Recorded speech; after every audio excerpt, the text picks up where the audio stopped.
Nós fomos ensinados que a história do nosso país começa em 1500, quando navegadores europeus descobriram o Brasil. Mas como é possível descobrir uma terra que já era habitada por milhões de pessoas? Afinal, quando isso aconteceu, os povos originários já viviam aqui. A verdade é que a história do Brasil começa muito antes da chegada dos europeus. E algumas das partes mais impressionantes dessa história aconteceram num local muito misterioso. Com sua floresta fechada e numa região famosa pelo calor escaldante, a Amazônia pode ser um dos locais mais perigosos do planeta.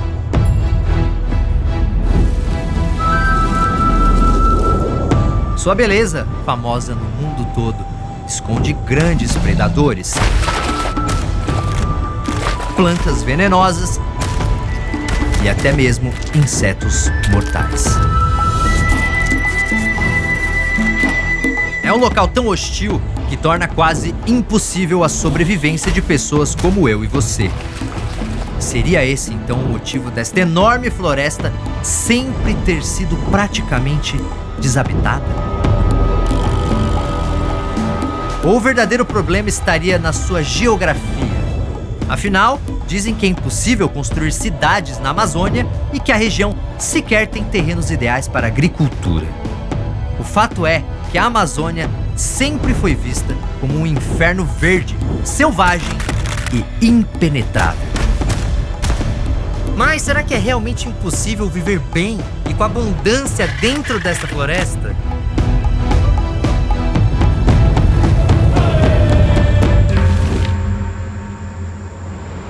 Em 1542, o frei espanhol Gaspar de Carvajal participou da primeira expedição europeia que percorreu todo o rio Amazonas.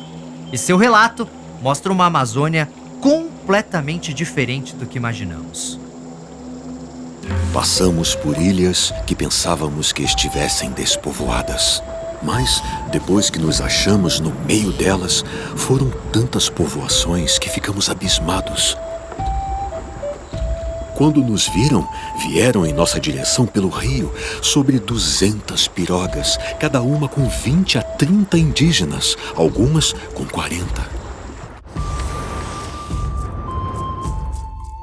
Essa floresta, densamente ocupada por povos originários, continuou sendo vista conforme a expedição avançou pelo rio Amazonas.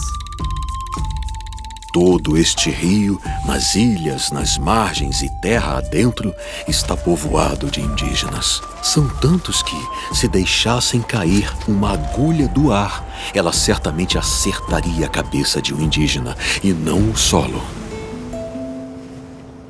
Por volta do ano 1500, Portugal possuía 1,5 milhão de habitantes. A Espanha era maior e contava com quase 9 milhões de pessoas. Mas e a Amazônia? Bem, ela era o lar de nada menos que 10 milhões de pessoas.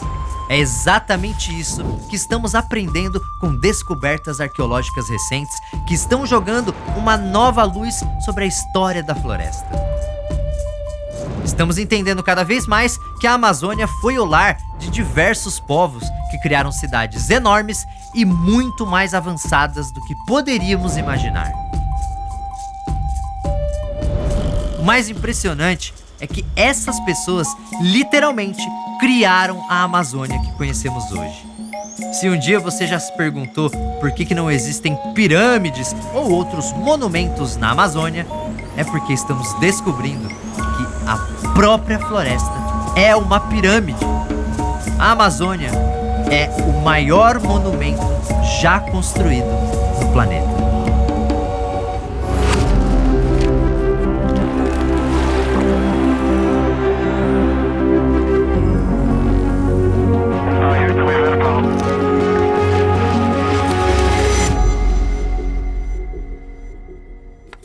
E se eu te falar que a floresta amazônica que conhecemos só existe por causa das pessoas que viveram por lá no passado? Você ia achar que eu tô maluco, certo? Mas a verdade é que hoje podemos falar com certeza que essa floresta impressionante é o grande legado de povos antigos que viveram nessa região séculos atrás. De uns anos pra cá, historiadores e arqueólogos estão encontrando cada vez mais provas de que milhões de pessoas viviam na Amazônia. Ancestrais dos povos indígenas atuais e de muitos outros brasileiros, essas civilizações eram enormes e organizadas de forma muito mais complexa do que a gente imagina. Estamos falando de cidades grandiosas, muitas vezes unidas por redes de estradas e com avanços tecnológicos surpreendentes. Seja criando um poderoso sistema de manejo ambiental que transformou a terra da floresta para sempre, seja escavando desenhos geométricos gigantes e misteriosos, essas pessoas viviam uma relação sustentável com a natureza. Não é à toa que se alimentavam melhor e eram mais saudáveis que os europeus e diversos outros povos da época. E a grande realização desses povos foi nada mais, nada menos que a maior floresta tropical do planeta. Mas por que essas cidades só estão sendo descobertas agora? Como essas pessoas viviam e se algumas dessas civilizações eram tão avançadas assim?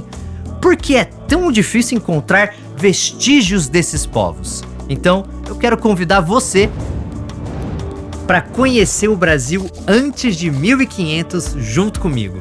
Assista esse vídeo até o final, que eu vou explicar tudo isso com detalhes. Ah, e olha que legal, esse vídeo teve a consultoria dos arqueólogos e pesquisadores que fazem justamente essas pesquisas na Amazônia.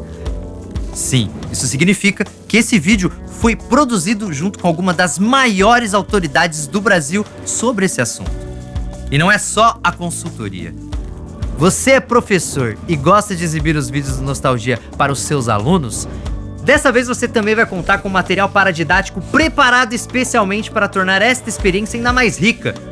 São informações complementares e sugestões de atividades que você pode usar ou adaptar da forma que achar melhor para trabalhar esses temas na sala de aula. E agora chegou a hora de conhecermos as cidades perdidas da Amazônia. Mas para isso, a gente precisa voltar até a época em que os primeiros humanos começaram a andar pelo planeta.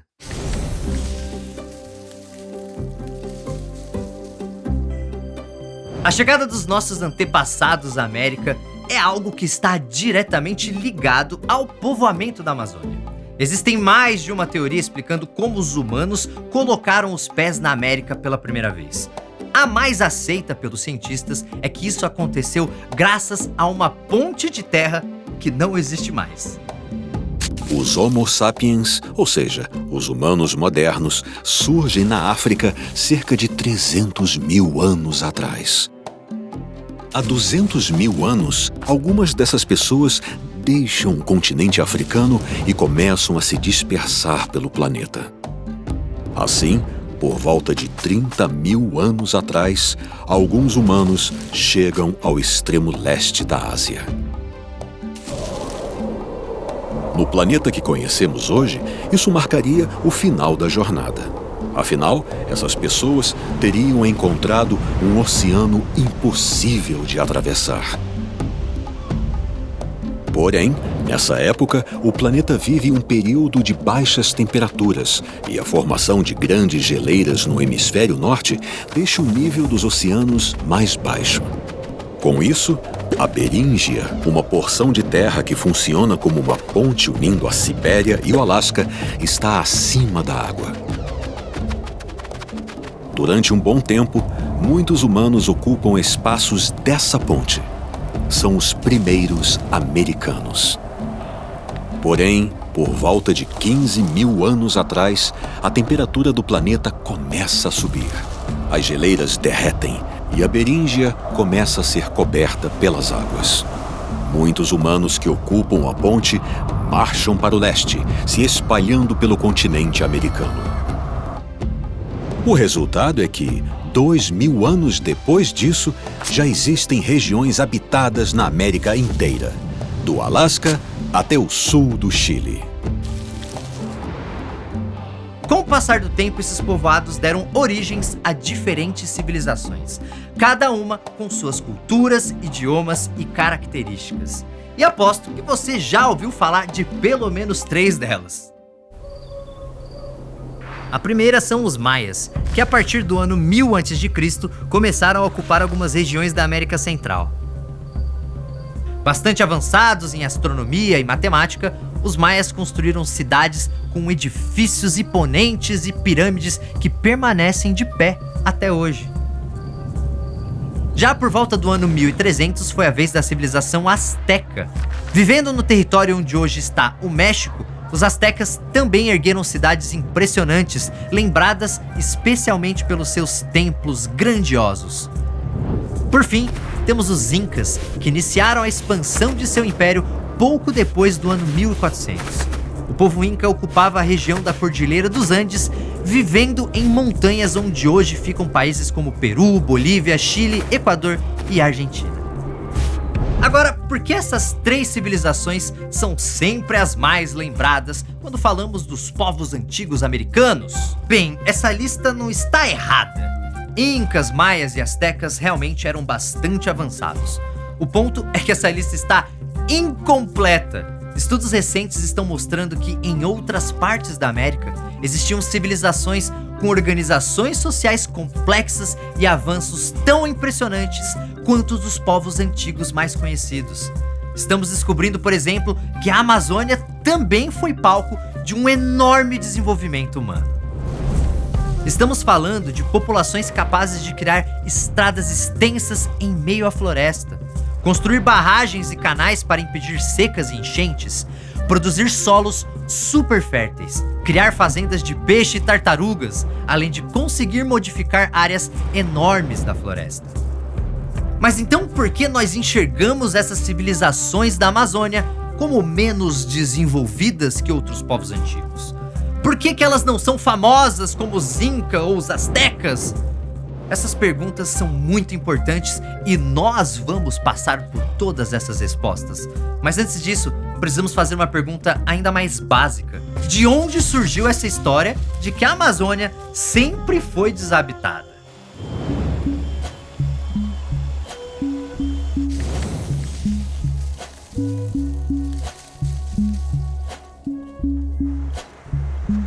No século XVI, quando os europeus começam a pisar na América, a família espanhola Pizarro vem em peso para cá.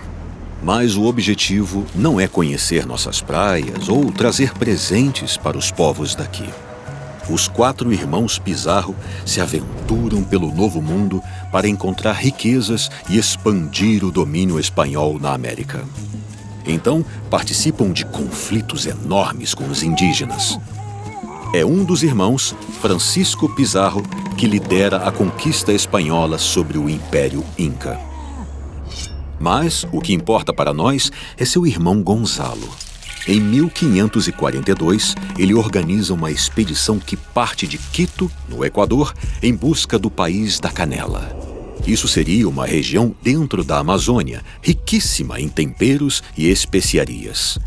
Vale lembrar que, no século XVI, época das grandes navegações, as especiarias são um dos motores da economia europeia. Por causa de alguns imprevistos, algumas pessoas se separam da expedição. Esse grupo é liderado pelo explorador Francisco de Orellana e acaba navegando por todo aquele rio gigante que corta a floresta. É assim que surge o primeiro relato europeu sobre a Amazônia, escrito pelo Frei Gaspar de Carvajal, que acompanha a expedição. Vocês viram alguns trechos desse relato no comecinho do vídeo, mas algumas partes dessa história precisam ser olhadas com um pouquinho mais de calma. Uma delas é o combate contra um grupo de mulheres guerreiras. Tá, esse encontro provavelmente aconteceu e terminou com o Carvajal perdendo um olho numa flechada. O problema é que ele descreveu essas mulheres como amazonas. Mas as amazonas não eram guerreiras da mitologia grega? O que elas estão fazendo no meio da América do Sul em pleno século XVI? Algo que precisa ser levado em conta é que os relatos dos primeiros europeus na América são feitos sob uma lente, claro, europeia. Os documentos que descrevem esse novo mundo são carregados de ideias, superstições e interesses europeus. Como os europeus do século XVI adoram os mitos da Grécia Antiga, Carvajal se refere a essas guerreiras que vivem na floresta como Amazonas. Isso fica tão famoso que seu relato passa a ser chamado de O Descobrimento do Rio das Amazonas e acaba batizando o rio onde se passa a história. Sim, o rio Amazonas ganhou esse nome que usamos hoje depois que um frei espanhol jurou que saiu no tapa com guerreiras mitológicas gregas no meio da mata. Mas o que chama a atenção dos historiadores é que o relato do Carvajal mostra gente para um cacete morando nas margens do Amazonas. As aldeias eram grandes como cidades e possuíam até bairros. Uma delas se estendia por 12 quilômetros pela margem do rio. Algumas tinham até ancoradouros. Essa Amazônia superpopulosa está presente em todo o relato do Frei. E hoje, as evidências arqueológicas mostram que, nesse aspecto, os textos do Carvajal passavam longe de fantasia ou de superstições europeias. Ele escreveu sobre uma floresta amazônica lotada de pessoas, porque provavelmente foi isso mesmo que ele encontrou. Perto da foz do rio Tapajós, por exemplo, Carvajal encontrou uma enorme população de guerreiros que tinham vários aliados e até mesmo dominavam as aldeias vizinhas. Isso nos leva a 1661, quando o padre João Bettendorf viajou para essa mesma região do rio Tapajós, encontrando uma aldeia muito populosa. Ele fundou uma missão jesuíta nesse local e, com isso, a aldeia dos Tapajós cresceu ainda mais.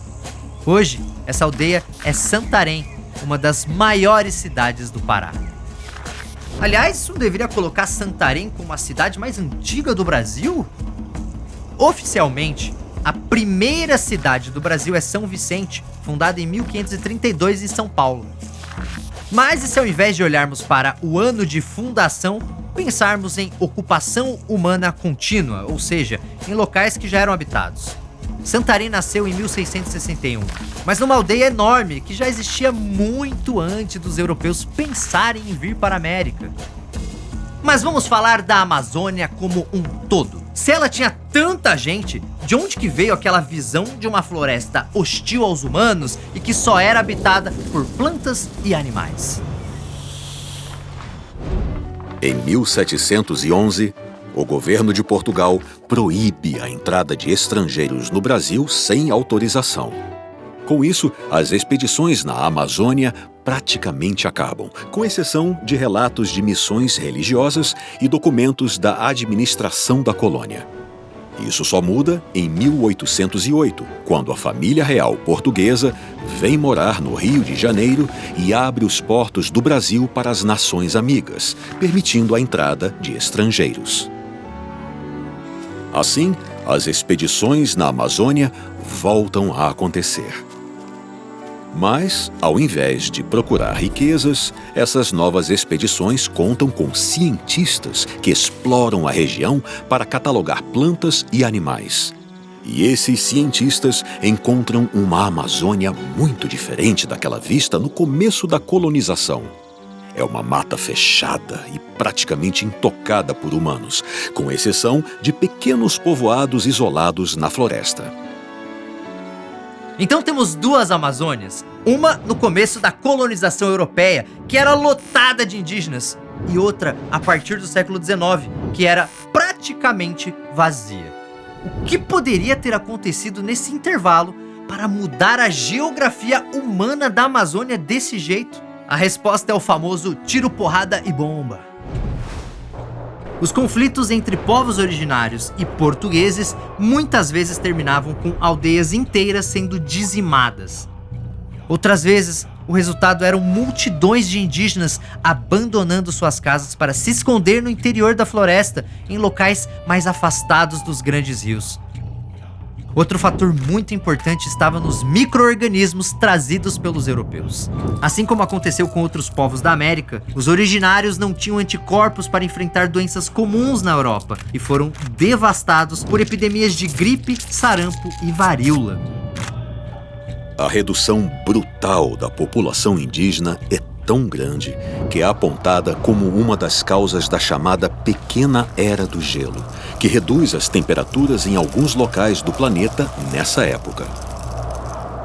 Esse fenômeno climático foi causado pela diminuição da população global. Ele teria começado no século XIII, com as milhões de mortes causadas pela expansão do Império Mongol na Ásia. Depois é a vez da Europa, devastada pela peste negra no século XIV. A partir do século XVI, a América entra nessa equação com muitas mortes de indígenas. O resultado é que essa diminuição na atividade humana e, no caso da Amazônia, o aumento do número de árvores que passam a ocupar as aldeias vazias faz a temperatura da Terra abaixar um pouco. Mas vamos manter a nossa lente na Amazônia. O ponto é que os cientistas do século XIX encontraram uma floresta fechada e desabitada. E não viram os sinais de aldeias abandonadas simplesmente porque a vegetação já tinha tomado totalmente conta desses espaços. Então eles deduziram que aqueles relatos do século XVI sobre uma floresta superpopulosa eram fantasias típicas do fim da Idade Média. Pense que o Carvajal colocou até guerreiras gregas na floresta, então devia ser tudo invenção mesmo, né? E foi essa imagem de uma Amazônia sem pessoas que foi disseminada e perdurou até hoje.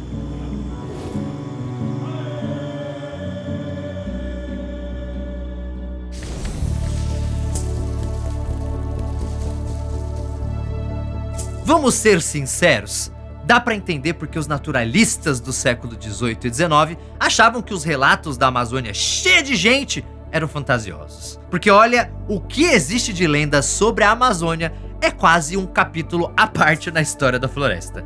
E vários desses mitos surgiram por superstições europeias.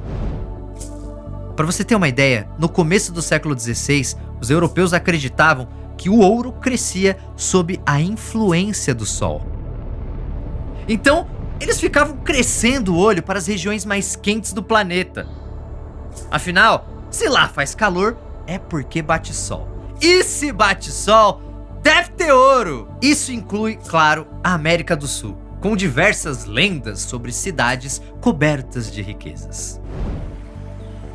Uma das mais famosas era El Dorado, que seria uma cidade construída com ouro maciço. Essa história seduziu muitos primeiros europeus que pisaram na América do Sul, especialmente depois que eles ouviram falar do povo muisca, que vivia nos Andes, onde hoje é a Colômbia.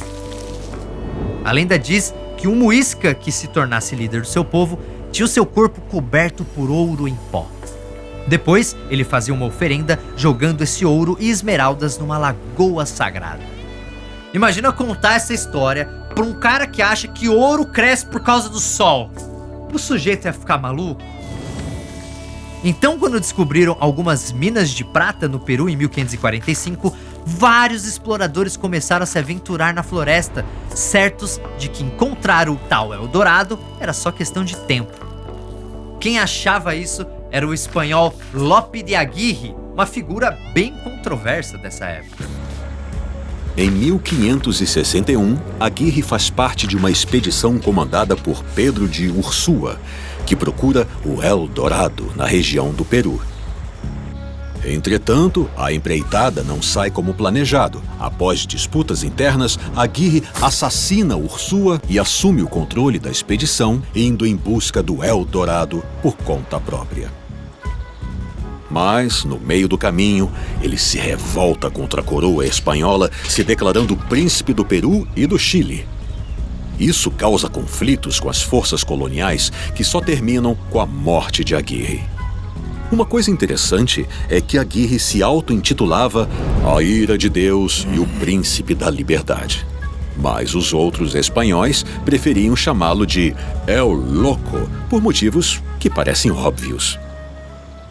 Essas lendas sobre a Amazônia não foram exclusividade desses primeiros europeus que pisaram aqui, porque o tempo foi passando e novos mitos foram surgindo. Mas se no século XVI essas histórias giravam em torno de riquezas, na virada do século XIX para o XX, elas ganharam uma roupagem mais científica. Nesse período, sociedades científicas se espalhavam pela Europa, bancando expedições ao redor do mundo. E depois que um arqueólogo dos Estados Unidos localizou as ruínas da cidade inca de Machu Picchu em 1911, rolaram várias expedições em busca de cidades perdidas na América do Sul. Uma dessas histórias gira em torno de um dos maiores mistérios do começo do século XX, quando um explorador inglês sumiu no meio da floresta amazônica. E não um explorador qualquer, mas sim aquele que é considerado o Indiana Jones do mundo real e que desapareceu sem deixar vestígios. Essa história começa no século XIX, com a descoberta do manuscrito 512. Esse documento narra a suposta descoberta de uma cidade perdida no interior da Bahia por alguns bandeirantes, que teria acontecido décadas antes, em 1753. Já no século XX, o manuscrito chama a atenção do aventureiro inglês Percy Fawcett. O Coronel Fawcett é um explorador experiente e conhece bem a América do Sul. Sua primeira viagem à Amazônia acontece em 1906, quando ele passa 18 meses na floresta mapeando a fronteira entre Brasil e Bolívia. De acordo com as pesquisas do coronel, essa cidade perdida realmente estaria no interior do Brasil, mas na região do Mato Grosso, na bacia do rio Xingu, que na época ainda era muito pouco conhecida por não indígenas. Assim, em 1920, ele parte em busca da cidade perdida de Z, que é como ele chama o local. Mas a aventura não tem sucesso. Em 1925, ele comanda uma nova expedição. O problema é que o Coronel Fawcett não quer que ninguém roube sua descoberta, então a rota que ele planeja seguir pela floresta é mantida em segredo. Em 29 de maio, o coronel manda uma carta para sua esposa, avisando que está acampado na floresta e prestes a entrar em território inexplorado. Esta é a última notícia que o mundo tem do famoso Coronel Fawcett, que desaparece completamente na floresta amazônica. Várias expedições tentam encontrá-lo, mas seu destino permanece um mistério até hoje. E uma coisa interessante é que o Coronel Fawcett não acreditava que a cidade de Z tinha sido construída pelos povos da região, mas por estrangeiros, como antigos gregos ou fenícios, que teriam navegado até a Amazônia. Na verdade, isso diz muito sobre a visão dos europeus dessa época. Para eles, era impensável que os indígenas, que eles viam como selvagens e primitivos, pudessem construir qualquer coisa, ainda mais uma cidade. É tipo as pirâmides do Egito. Muita gente tem certeza que elas foram construídas por ETs porque se recusam a acreditar que um povo fora da Europa fosse capaz de construir monumentos tão grandiosos. Aliás, os aliens são figuras centrais numa lenda moderna sobre a Amazônia. Eu estou falando de Ratanabá, uma teoria da conspiração sobre uma cidade rica e super avançada que teria sido fundada por extraterrestres 450 milhões de anos atrás. Sim, é isso mesmo, Ratanabá seria mais antiga que os próprios dinossauros. E o legal é que muita gente jura que essa cidade seria do tamanho da Grande São Paulo, mas mesmo assim, ninguém nunca viu nada na floresta. Olha, na boa, nem aqueles europeus do século XVI que achavam que o ouro brota do sol iam comprar uma história dessas. Esses mitos e teorias da conspiração são curiosos e até engraçados, mas sabe qual é o motivo de eu mostrar todos esses mitos aqui pra vocês? Pra você enxergar que não precisamos de mito nenhum, porque temos a sorte de viver numa época em que cidades perdidas de verdade estão sendo encontradas na Amazônia. Mas por que isso demorou tanto pra acontecer?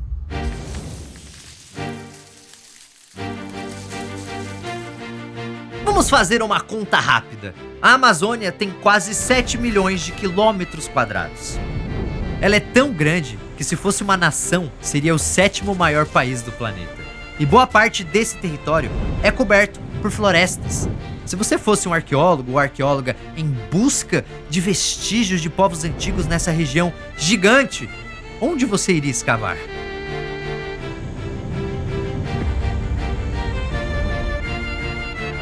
Justamente, os arqueólogos passam por esse mesmo problema e precisam percorrer áreas enormes da floresta em busca de sinais de antigas ocupações humanas.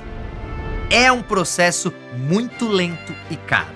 Isso sem falar que encontrar ruínas na Amazônia é bastante complicado. Primeiro porque, como eu falei mais cedo, a floresta ocupou rapidamente os espaços que os povos originários foram forçados a abandonar. Segundo, o calor e a umidade da região são muito grandes e ajudam a acelerar a deterioração desses vestígios, especialmente os orgânicos. Agora, a arqueologia na Amazônia ser difícil não quer dizer que nunca descobrimos nada lá. A região possui milhares de sítios arqueológicos e as ferramentas, peças de cerâmica, artes rupestres e até ossos encontrados nesses locais contam muito sobre a história da região. Por exemplo, nós sabemos que os primeiros sinais de presença humana na Amazônia são de 13 mil anos atrás. E desenhos em cavernas mostram que essas pessoas podem ter convivido com animais enormes que já foram extintos, como mastodontes e preguiças gigantes. Ainda mais importante é saber que as pessoas dessa primeira fase da história da Amazônia, que durou até 8 mil anos atrás, já conheciam processos de cultivo de plantas. Também sabemos que, por volta de 7 mil anos atrás, surgem os primeiros sambaquis da Amazônia. Se você olhar um sambaqui, vai achar que é um morro, mas ele é herança de alguns dos povos antigos da Amazônia. Os sambaquis são montes formados por terra, conchas e restos de alimentos. Eles podem chegar a 6 metros de altura e 100 metros de diâmetro e serem usados como moradia. Mas a presença de ossos humanos indica que alguns podiam ser cemitérios.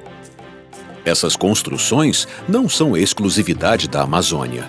Existem sambaquis em boa parte do litoral brasileiro e até na África.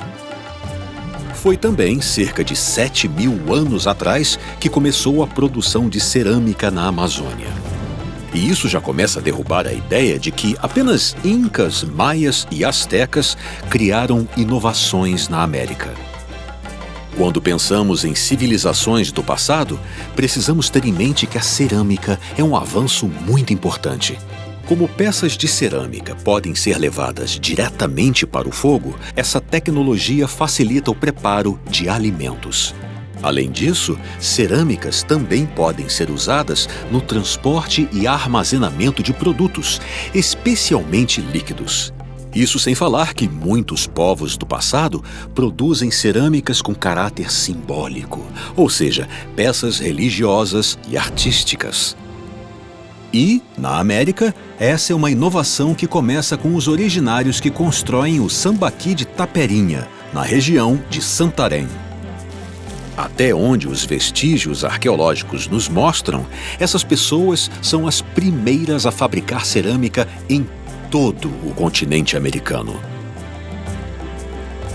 Como eu disse, as pesquisas arqueológicas na Amazônia são caras e demoradas, mas mesmo assim já aprendemos muito sobre a região. E conforme os pesquisadores têm acesso a novas tecnologias, novas descobertas são feitas. Aliás, sabia que você tem acesso a uma ferramenta muito usada pelos arqueólogos? Eu estou falando do Google Earth. Muitos arqueólogos usam essa ferramenta para estudar imagens da Amazônia.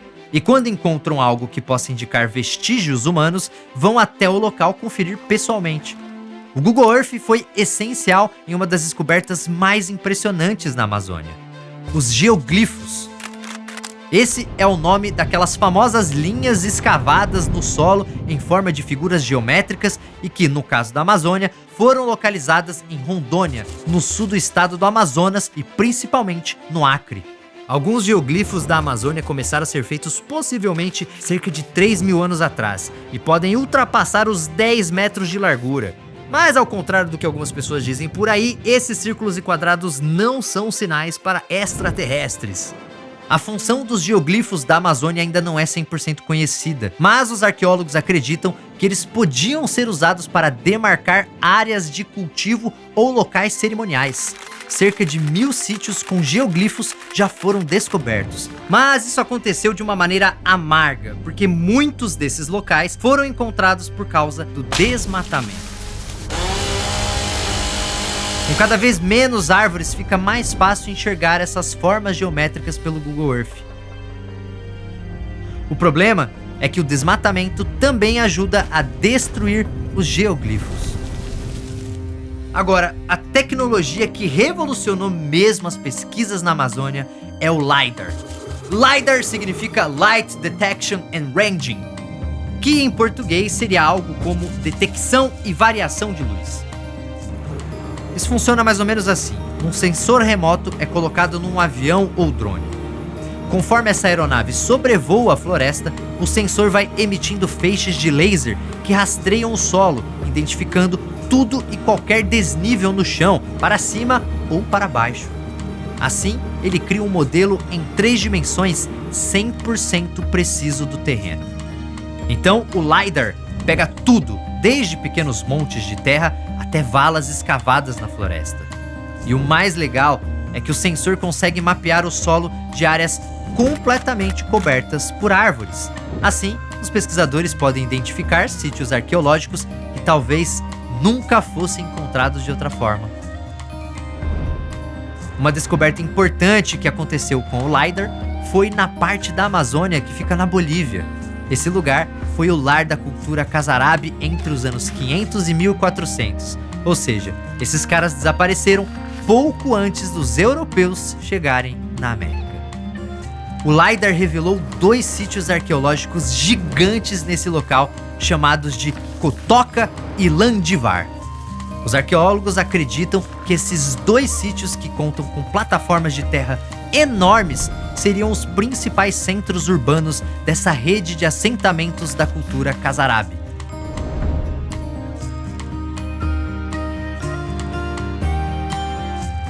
Outra descoberta, no Vale do Rio Upano, no Equador, é ainda mais impressionante. Os arqueólogos que pesquisam esse local já haviam encontrado valas escavadas no solo e montes de terra em formatos de quadrado ou retângulo. Com o LiDAR, foi possível enxergar a riqueza desses vestígios com muito mais clareza.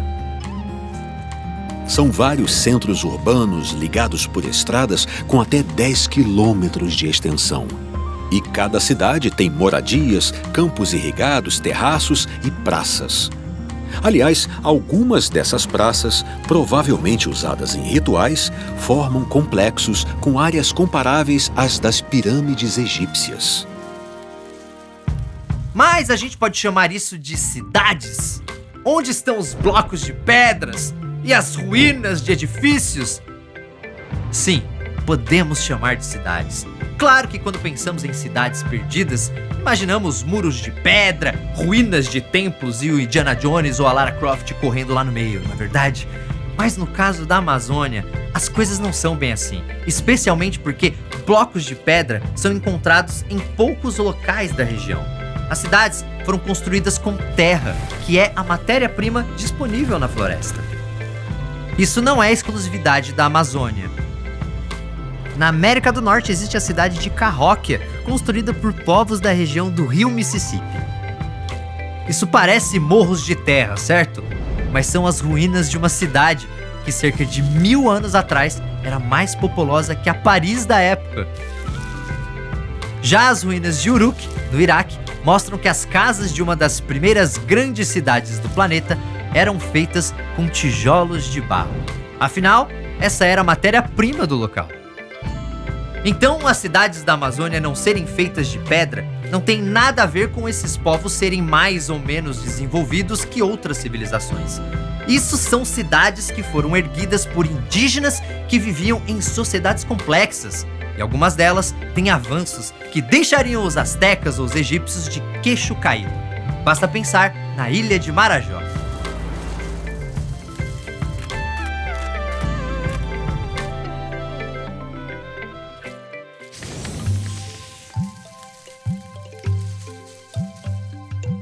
Já faz mais de um século que os arqueólogos estudam as antigas civilizações da ilha de Marajó, no Pará. E o que se sabe é que por volta de 1500 a.C., a ilha já contava com pequenas aldeias. Mas, por volta do ano 400, as coisas começaram a mudar em algumas partes de Marajó. Foi nessa época que começaram a surgir os tesos, grandes plataformas de terra construídas pelos originários. Existem vários tipos de tesos, de pequenos a gigantescos, e os arqueólogos acreditam que a função de cada teso podia ser definida pelo seu tamanho. E quem diz isso é a cerâmica marajoara. Uma característica marcante na população de Marajó é a sua cerâmica. É uma das mais bonitas da América, repleta de elementos pintados e modelados que simbolizam vida e morte. Outro destaque são vasos com desenhos estilizados, mostrando figuras humanas com cobras e escorpiões no lugar de olhos e braços. Vestígios de cerâmicas foram encontrados em todos os tesos. Porém, as cerâmicas dos tesos menores parecem ter uso doméstico, então eles provavelmente eram usados como moradias. Já nos maiores, foram encontradas cerâmicas mais complexas, como urnas funerárias. Isso nos leva a crer que esses tesos com mais de 10 metros de altura seriam espaços cerimoniais. O mais impressionante é que ao lado de cada teso existiam áreas escavadas de onde foi retirada a terra para sua construção. Mas isso não eram simples buracos, e sim um sistema de controle hidráulico. O que se acredita é que essas áreas escavadas formavam um sistema de canais e barragens que servia tanto para represar a água na seca, como para impedir alagamentos nas enchentes. Esse sistema hidráulico também tinha lagos artificiais, usados na criação de peixes e tartarugas. Sim, muitos anos antes dos europeus pisarem aqui, os marajoaras já sabiam a importância de lidar com variações climáticas. Isso era feito de uma forma totalmente integrada ao ambiente. Aliás, essa relação sustentável entre essas cidades da Amazônia e a própria Amazônia estava no DNA de todas as civilizações da região. Se você quiser entender como eram essas cidades, é só olhar para o Alto Xingu.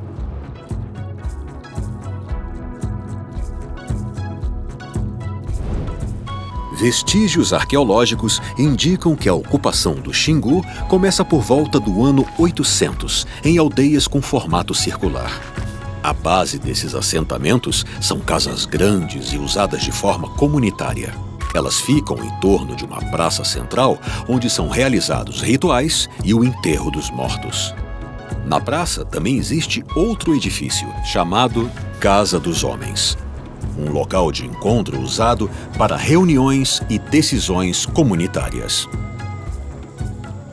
Se você sair da aldeia, encontrará originários trabalhando em jardins e pomares ou pescando em rios e lagos.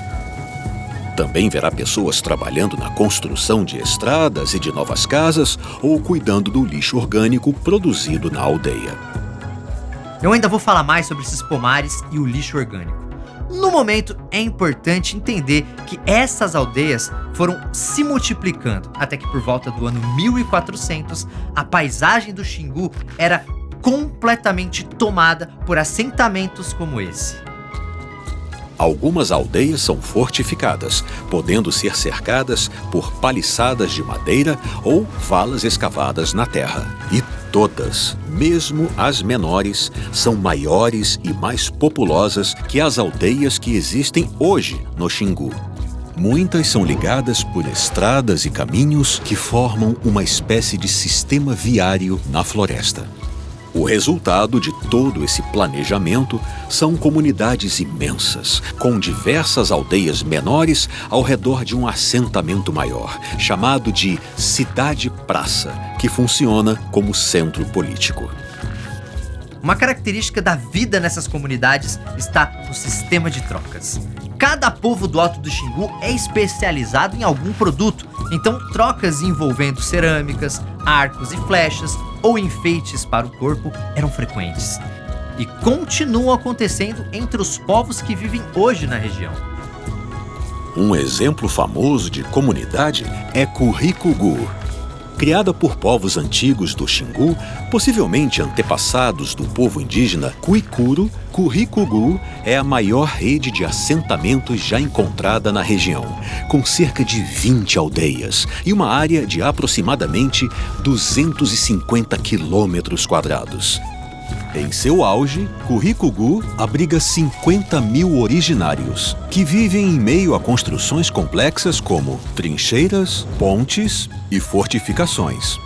E boa parte do sustento dessas milhares de pessoas vem de grandes pomares e campos usados para o cultivo de mandioca e milho, além de barragens para a criação de peixes. Essa abundância e variedade de alimentos está diretamente ligada à qualidade de vida dos indígenas.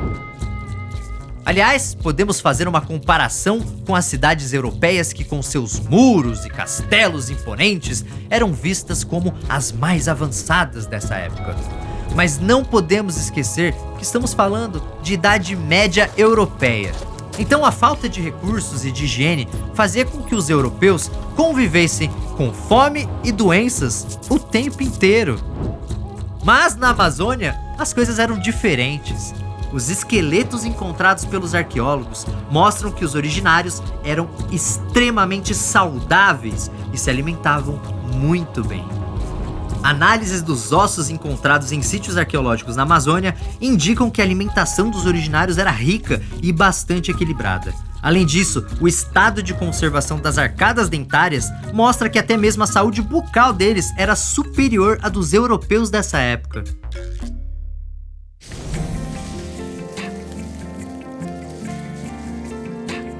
As cidades do Alto Xingu são um ótimo exemplo de como era a vida dessas pessoas no passado da Amazônia. Claro que os costumes mudavam de povo para povo, mas, como eu disse, uma característica estava presente em quase todas essas civilizações: a sustentabilidade. Essa ideia tão valorizada nos dias atuais já era normal para os povos da Amazônia de séculos atrás, que criaram uma espécie de urbanismo verde. As áreas residenciais das aldeias eram diretamente ligadas às áreas agrícolas e tudo perfeitamente integrado à floresta ao redor do assentamento. Isso não quer dizer que essas cidades antigas não interferiam na floresta. Elas interferiam sim. A questão é que essa interferência era harmoniosa. A floresta propiciava benefícios para a cidade, que por sua vez entregava benefícios para a floresta. Era uma parceria entre as pessoas e o ambiente. E um dos resultados dessa parceria é nada mais, nada menos que a Amazônia que a gente conhece. É isso mesmo, a floresta, que é um dos maiores tesouros do planeta, só existe porque os originários criaram ela.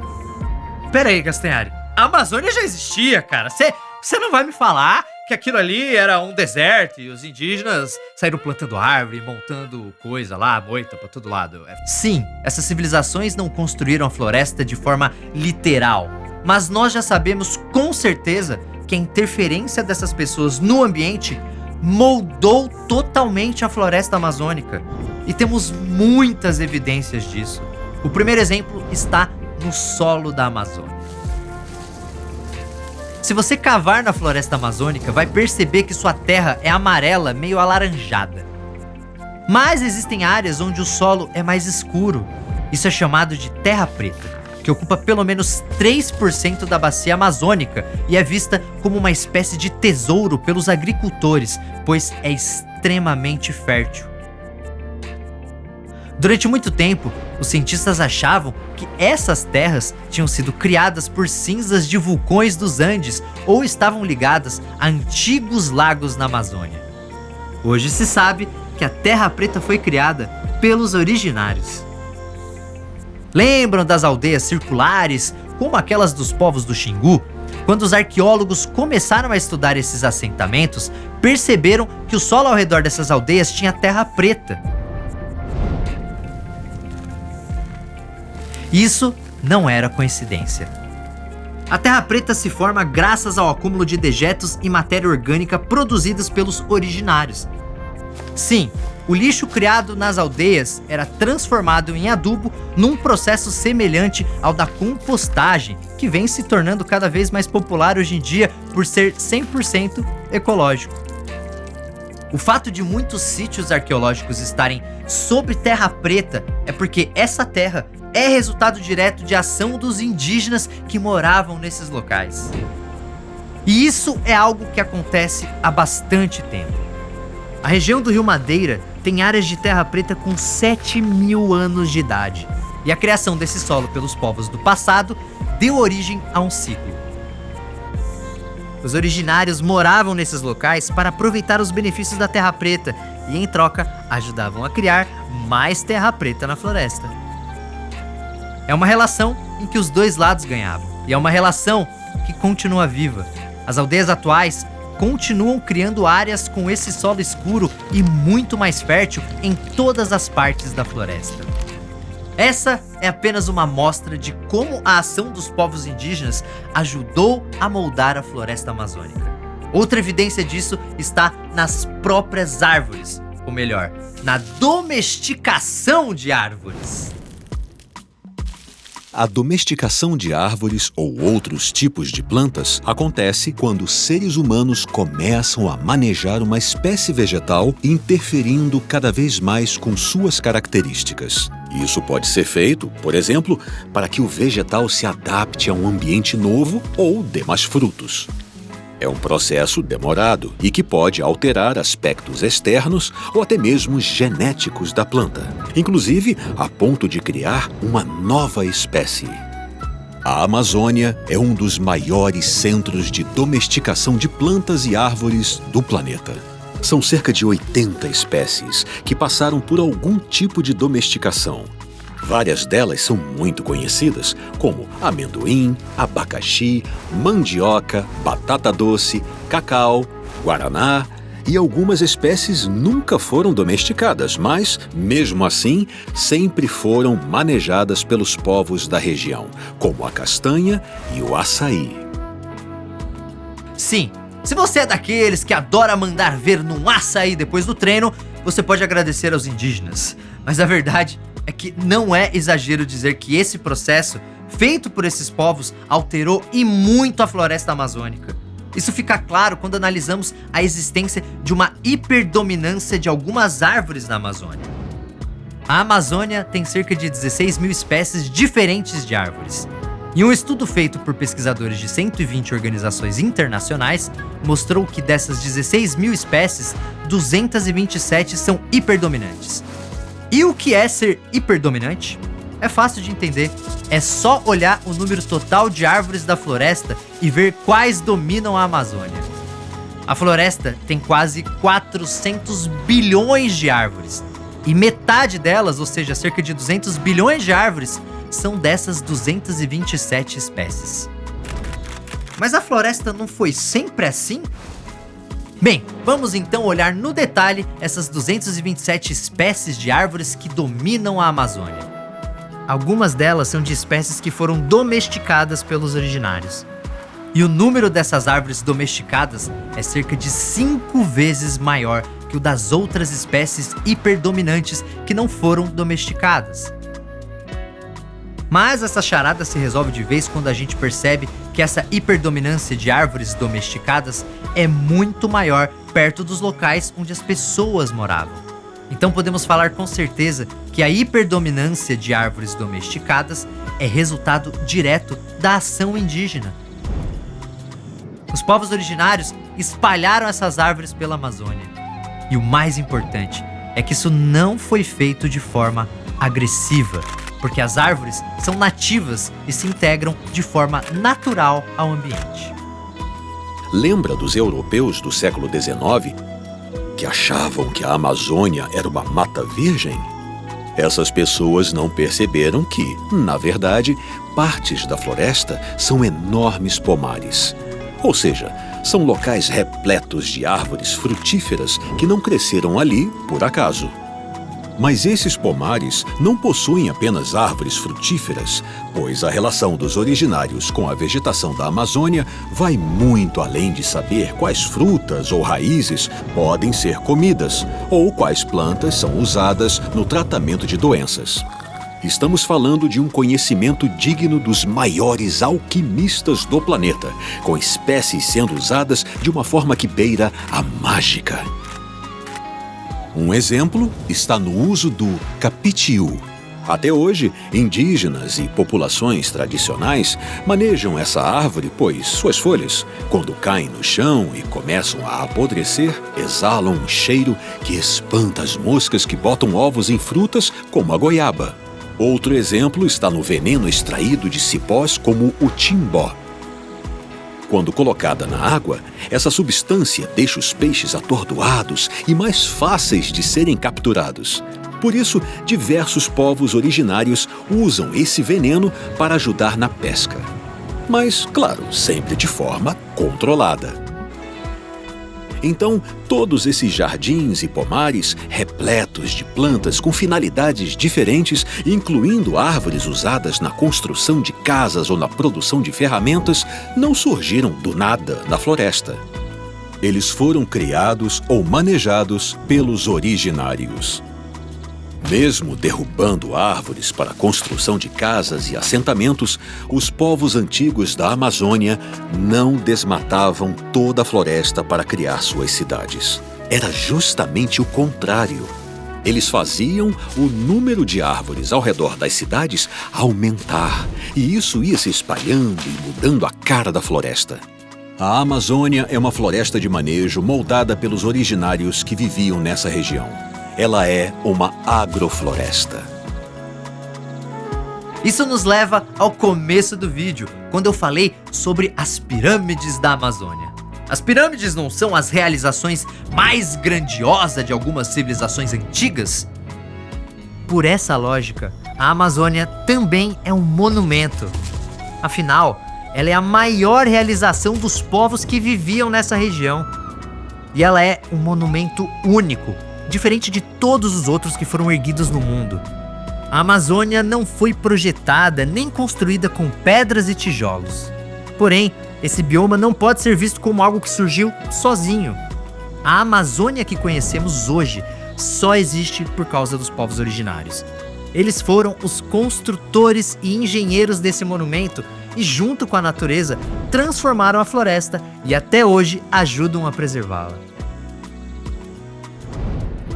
Os egípcios criaram as maiores pirâmides do mundo. Os chineses criaram a maior muralha da história. E os povos da Amazônia criaram a maior floresta tropical do planeta.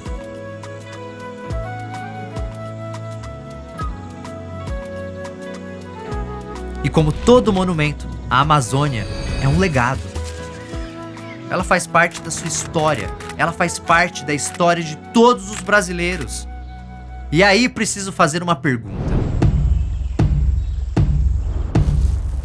Se tudo isso que vimos no vídeo aconteceu antes de 1500, por que a gente só aprende a história do Brasil a partir de 1500?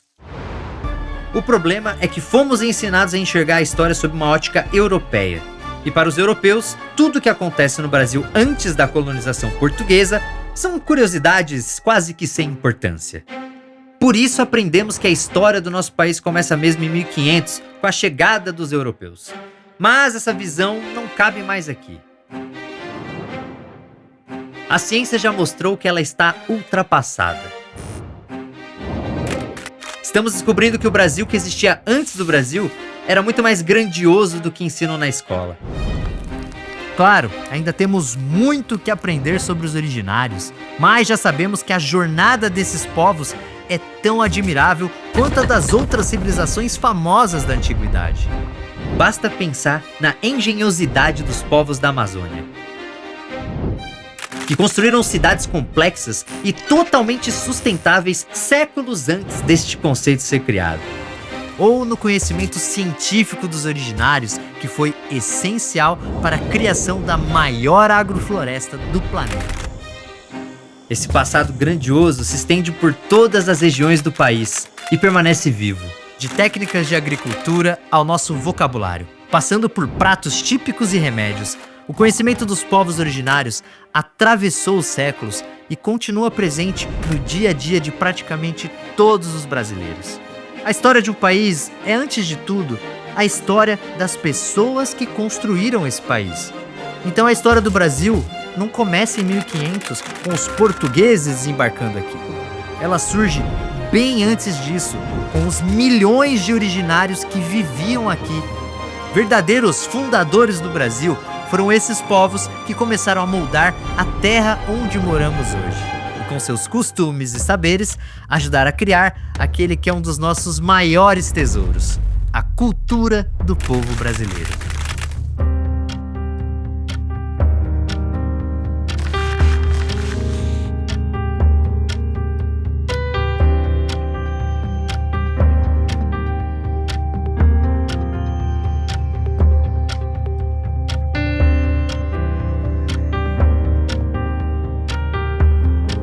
Realizado em parceria com o Alana, este episódio foi uma coprodução Canal Nostalgia e Maria Farinha Filmes com o apoio oficial do YouTube.